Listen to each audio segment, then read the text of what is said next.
Nipissing-Timiskaming Member of Parliament Pauline Rochefort joins us from Timmins, the host town for FONOM, the Federation of Northern Ontario Municipalities. Ms. Rochefort, thanks for making time for us today. Well, thank you very much, Clarke, and it's a real pleasure to be in Timmins. It's actually a beautiful day, and I'm at the McIntyre Arena. I always say this arena has so much history, and so, yes, it's good to be here. We're going to start with something hot off the press. FONOM has issued a fresh press release concerning the FONOM and NOMA welcoming Auditor General report as opportunity to strengthen Northern highway safety. Some specifics, they identified gaps in commercial driver training oversight. Just how concerning is this Auditor General report concerning highway safety in the North? So certainly it's the Auditor General of Ontario that has issued that particular report.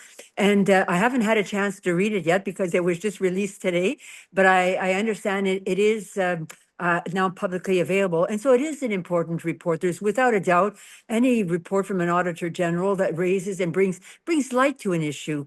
We certainly hear for all of us who follow this particular issue, we're well aware that almost on a daily basis, even yesterday, the road Highway 11 north to Latchford was closed. There was a tractor trailer that was right across the highway.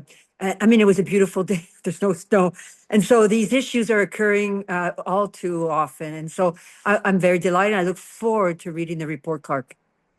We've heard from advocacy groups that there needs to be a partnership between the province and the federal government to work together to get the highway infrastructure improved. Is there a magic number that needs to be agreed upon between those two provincial and federal governments?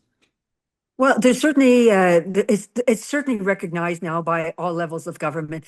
I do believe that in this past year, the remarkable amount of advocacy by FONOM, by our municipal governments, the City of North Bay, all of the communities, has really now raised the issue at the highest level. And so I think that has been achieved, and that is in itself a big feat.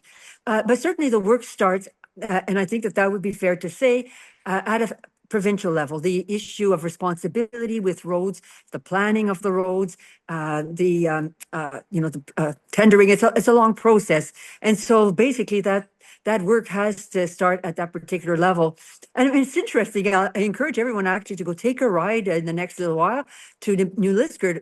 It's interesting because, there is that 2+1 pilot project that is going forward, and it's really remarkable. All the brushing has been done for, I think it's about 33 kilometers up to from, I don't know if it's you call it the Sandam area, and it's all cleared out. It's almost as wide, it could easily be 4 lanes, and so the work is underway.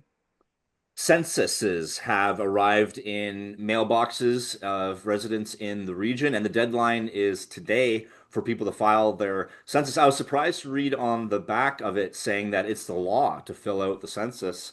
How Yes. important is this data? Well, I filled out my own, and I did not have the long form, but it is so important. I use census data all the time. You go verify, and so it is so critical, and it's existed for years. So our country, these are like baselines that go back in time. They are essential for planning, not just for government, for not just federal, provincial, and municipal governments, but for private corporations, for academics, and so it is essential. I know the questions. I understand the sensitivity. And I understand that we live in a world right now where people are concerned. We hear of, there's been a privacy breach or information that's been released. But at the same time, this information is critical. And so I encourage everyone to complete it. Last, but certainly not least, you were in Hearst as part of your northern trip this week, and you made an announcement concerning internship for youth in Northern Ontario. What specifics can you share? So in Northern Ontario, we're very fortunate.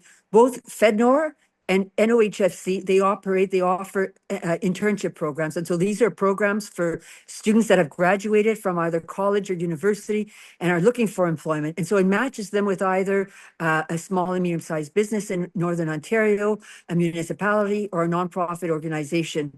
And with that, they receive, I'm not sure if it's exactly the same with NOHFC, but I believe it is, they receive 1.5 years of training with that particular company.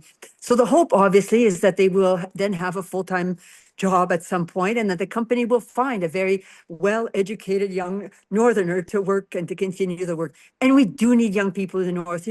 I'm here when you're certainly here in Timmins, you see the mining activity, gold mining, that's going crazy throughout northeastern Ontario. There's the Crawford mine that will need 4,000 workers.